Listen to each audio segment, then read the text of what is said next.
ఒకసారి ఏదో నెగ్గాడు ఒక్క ఛాన్స్ పేరుతో. ఈ సందర్భంగా నేను గుర్తు చేస్తా ఉన్నాను అతనికి. ఇటీవల కాలంలో అతను గుంటూరు మిర్చి ఆటికి వచ్చాడు.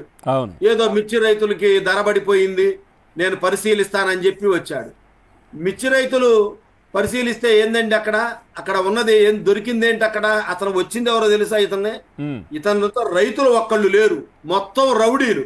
అప్పిరెడ్డి అమ్మటుండే చిల్లర గ్యాంగ్, గంజాయి బ్యాచ్ మొత్తాన్ని పోగేశారు. వాళ్ళని రైతులను చూపించాడు. ఇంకా గమ్మత్తు ఏంటంటే ఈయన జగన్మోహన్ రెడ్డి ఒక వ్యక్తిని అడిగాడు, ఏంటి ధర అంత ముందు ఎంత ఉంది, ఇప్పుడు ఎంత ఉంది, ధర ఎంత పడిపోయిందని. వాడు బెక్కమొహం వేశాడు. ఏం ధర, ఏం రైతు నాకు తెలియదు. వాడు రైతు అయితే వాడికి తెలుస్తుంది ధర ఏంది. వాడిదో గంజాయి రేటు చెప్పంటే చెబుతాడు, పొట్లం ఎంత అంటే చెబుతాడు, కానీ వాడి మిర్చి టిక్కీ ఎంత అంటే చెబుతాడు. దాని ఎమ్మట వచ్చినప్పుడు అతను అప్పిరెడ్డి ఫాలో అయ్యారు. రాష్ట్ర విద్యార్థి విభాగం అధ్యక్షుడు ఉన్నాడు పానుగంటి చైతన్య, ఆల్రెడీ అప్పుడే వాడు జైల్లో ఉండి వచ్చాడు రాష్ట్ర కార్యాలయం దాడి కేసులో. అతను ఇదే సందుట్లో సడేమియా అని ఒక 20 టిక్కీలు ట్రాక్టర్ మీద ఎక్కించుకొని వెళ్ళిపోయాడు ముందుగానే ప్లాండ్ గా వచ్చి.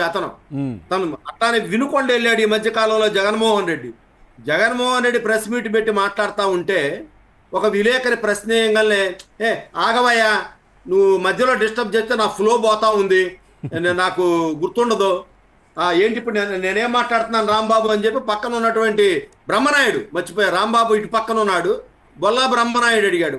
అతను అసలే మున్నాబాయ్ MBBS, వాడు చదువు సంజలేనుడు. అతనికి అర్థం కాక అతను దిక్కులు చూస్తూనే వాడు కార్యకర్త చెప్పాడు, మనం ఇది మాట్లాడుతున్నాం సార్ అని చెప్పాడు. అతని మానసిక పరిస్థితి బాగలేదు, అతని క్యాడర్ పరిస్థితి బాగలేదు. లీడర్లందరూ కూడా, ఎమ్మెల్సీలు కూడా, ఎంపీలందరూ ఒక్కొక్కరు అతను వదిలిపెట్టి వెళ్తా ఉన్నారు. అతను ఏంటంటే అధికారంలో ఉన్నప్పుడు తమిళనాడు జయలలిత లాగా ఏదో హెలికాప్టర్ పైకి ఎగిరిన తర్వాత కూడా హెలికాప్టర్కి దండాలు పెట్టేవాళ్ళు అక్కడ AIDMK ఎమ్మెల్యేలు. ఆంధ్రప్రదేశ్లో కూడా ఆ స్థాయిలో నడిపించాడు.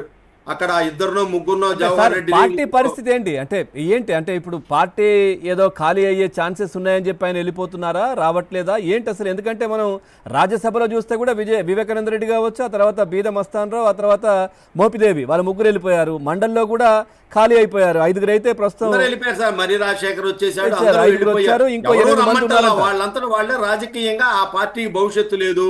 ఆ తర్వాత మొన్న ఎమ్మెల్యేలు కూడా ఒక 7గురు దొంగచాటుగా వచ్చి సంతకాలు పెట్టిపోతున్నారని స్పీకర్ గారే చెప్పారు. అంటే ఆయన తీరు నచ్చట్లేదు ఎవరిది, జగన్మోహన్ రెడ్డిది, వెళ్ళనివ్వట్లేదు అని ఎక్కడా ఖండించలేదు కూడా. వాళ్ళందరూ కూడా సార్ ఇవాళ నెక్స్ట్ అసెంబ్లీ సెషన్స్ కి మొత్తానికి అసెంబ్లీకి వచ్చే పనిలో ఉన్నారు. వాళ్ళంతా ఎమ్మెల్యేలు 11 మందిలో ఆ 10 మంది. ఆ తర్వాత మున్సిపాలిటీలు ఇవన్నీ గతంలో ఏకగ్రీవం చేసుకున్నారు, వాళ్ళంతా బయటకు వచ్చేస్తున్నారు. ఇప్పుడు ఏంటి అసలు పార్టీ పరిస్థితి ఏంటి అసలు? చిన్న ఉదాహరణ చెప్తాను సార్. గుంటూరు నగర మేయర్ ఉన్నాడు, స్టాండింగ్ కమిటీ జరిగితే మేము 3టికి 3 గెలిచాము. ఇవాళ అట్లానే తనంతట తను రాజీనామా చేశాడు మేయర్ మనోహర్. మేము ఎక్కడా కూడా నోటీస్ ఇవ్వటం, అవిశ్వాస తీర్మానం మేము ఎక్కడా చేయలా. తనకు ఎటు బలం లేదు, అందరూ వెళ్ళిపోయారు. అతను అంతకుముందు వైసీపీ ప్రభుత్వంలో ఉన్నప్పుడే అతని మీద తీవ్ర అవినీతి ఆరోపణలు రావడంతో వాళ్ళు 2 వర్గాలుగా విడిపోయి ఈ మేయర్ అవినీతికి పాల్పడుతున్నాడని గొడవ చేసి సజ్జల రామకృష్ణారెడ్డి దగ్గర పంచాయతీ పెట్టారు.